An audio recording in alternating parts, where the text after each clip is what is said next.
Good evening to everyone. चलिए आज blood के बारे में पढ़ते हैं। एक्चुअली नोट से मैं लिख के लाया हूँ, अगर लिख के पढ़ा तो ज़्यादा समय लग जाएगा, इसलिए मैं लिख के लाया हूँ। तो चलिए ब्लड के बारे में पढ़ते हैं। ब्लड एक्चुअली होता क्या है?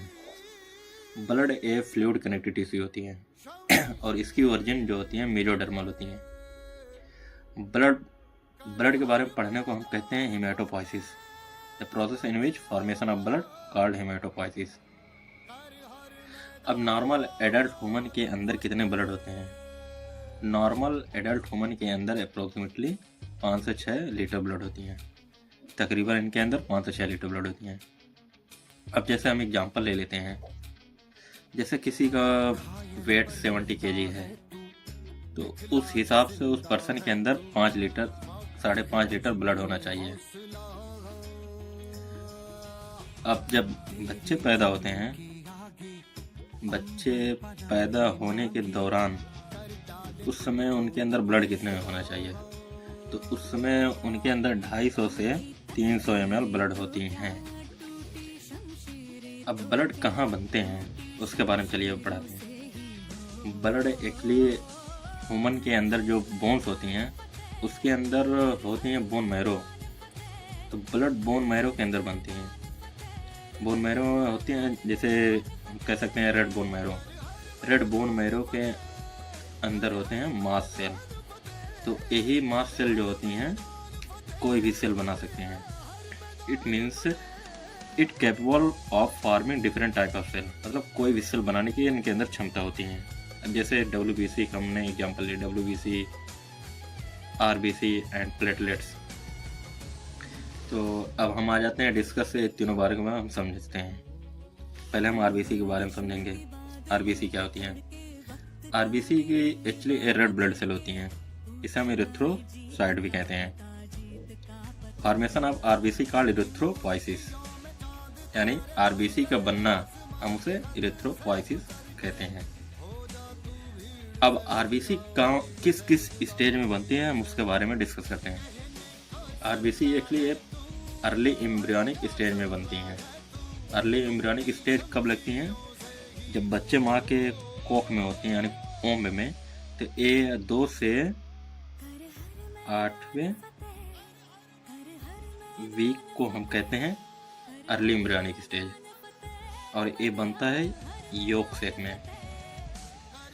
और उसके बाद आते हैं late embryonic stage. Late embryonic stage कब आते हैं? 8वें वीक से ऊपर जो स्टेज आती हैं उसे हम अर्ली एम्ब्रियोनिक स्टेज कहते हैं, और ये बनते हैं लीवर एंड स्प्लीन में। अब एडल्ट में आ जाइए। एडल्ट यानी जब जवान हो जाते हैं तो ये बनते हैं बोन मैरो में। अब हम आ जाते हैं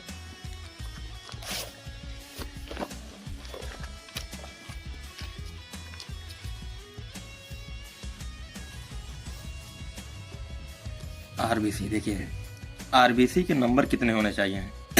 RBC के नंबर एक्चुअली 5 से 5.5 मिलियन पर mm³ ऑफ ब्लड होने चाहिए। इसकी shape actually circular and biconcave होती हैं। इसके अंदर न्यूक्लियस एब्सेंट होती हैं। पिगमेंट इनके अंदर हीमोग्लोबिन होती हैं जो रेड होती हैं, जिसके वजह से ब्लड लाल होता है। हीमोग्लोबिन की वजह से ब्लड जो होती हैं रेड होती हैं। ऑर्गेनल एब्सेंट होते हैं। जब ऑर्गेनल एब्सेंट होते हैं, ऑर्गेनल के अंदर आते हैं, जैसे एक एग्जांपल है माइटोकॉन्ड्रिया। माइटोकॉन्ड्रिया जब एब्सेंट होती हैं तो उनके अंदर एरोबिक रिस्पिरेशन नहीं चलती है, तो एनारोबिक रिस्पिरेशन होती हैं। अब ये कितने दिन तक जीवित रहती हैं? ये जीवित 120 दिन तक रहती हैं। इसकी लाइफ स्पेन 120 दिन तक होती हैं। अब हम आ जाते हैं ल्यूकोसाइट यानी WBC के बारे में पढ़ते हैं। WBC को हम ल्यूकोसाइट कहते हैं। इनकी नंबर 6000 से 8000 mm³ ऑफ ब्लड होती हैं। फॉर्मेशन ऑफ WBC को कहते हैं ल्यूकोपोइसिस। WBC का बनना ल्यूकोपोइसिस कहते हैं। Type of WBC, actually 2 type के WBC होते हैं। एक होती है ग्रेनुलोसाइट, एक होती है ए ग्रेनुलोसाइट। ग्रेनुलोसाइट में आ जाते हैं न्यूट्रोफिल, इसाइनोफिल, बेसोफिल। एक ग्रेनुलोसाइट में आते हैं मोनोसाइट, लिम्फोसाइट। अब हम आ जाते हैं न्यूट्रोफिल्स के बारे में पढ़ते हैं। Neutrophils actually a multi nuclide होती हैं। इसकी फॉर्मेशन बोन मैरो में होती हैं और ये फैगोसिटिंग इन नेचर होती हैं। फैगोसिटिंग इन नेचर मतलब जब हमारे अंदर कोई पैथोजन और बैक्टीरिया आ जाती हैं तो ये निगल लेती हैं, यानी खा लेती हैं। तो यही इसका मतलब होती है। अब इसाइनोफिल का मतलब आ जाए, अब समझाते हैं। इसाइनोफिल की नंबर होती हैं 2 से 3%। इसकी और ये हेडफोन शेप की न्यूक्लियाई होती हैं। फॉर्मेशन इसकी बोन मैरो में होती है। ये नंबर इंक्रीज हो जाती है एलर्जी के time. Number increase during allergy. अब आ जाते हैं बेसोफिल के बारे में पढ़ते हैं। बेसोफिल के बारे में पढ़ते हैं। इसकी नंबर होती है 0.5 to 1% और इसकी शेप होती है यस शेप न्यूक्लिया होती हैं। ये इन्फ्लामेटरी रिएक्शन में होती हैं। जब चोट वगैरह लगती है तब ये इन्वॉल्व करती हैं उसके अंदर होती है। अब मोनोसाइट आते हैं, समझते हैं। मोनोसाइट क्या होते हैं? मोनोसाइट की नंबर एक्चुअली 6 से 8% होते हैं और किडनी शेप की इनकी न्यूक्लियाई होती है और ये बनते हैं बोन मैरो के अंदर। फैगोसिटिक इन नेचर होते हैं।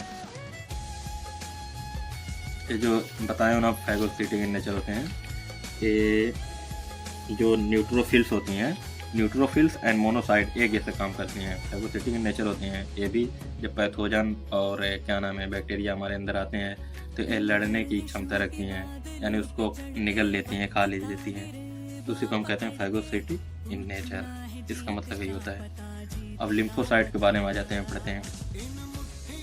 लिम्फोसाइट क्या होती हैं? इसकी नंबर 20 से 25% होती हैं।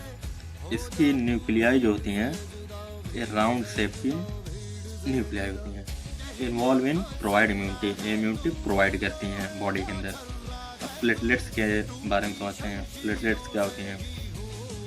प्लेटलेट्स को अदर नेम हम थ्रोम्बोसाइट कहते हैं। इसकी अदर नेम होती है थ्रोम्बोसाइट। इनकी नंबर 1.5 लाख से 3.5 लाख पर mm³ होती हैं। प्लेटलेट्स की नंबर इतनी ही होती हैं। ये ब्लड क्लॉटिंग में मदद करती हैं। जब कोई जब शरीर में कहीं कट जाती है तो ये हेल्प करती हैं ब्लड क्लॉटिंग की तरह। इसकी लाइफ स्पैन 1 वीक होती है, यानी 1 सप्ताह ये जीवित रहती हैं। इनकी ज़िंदगी 1 सप्ताह होती है। तो थैंक यू एवरीवन, बस इतना ही काफ़ी। अब नेक्स्ट लेक्चर की तैयारी में लेते हैं।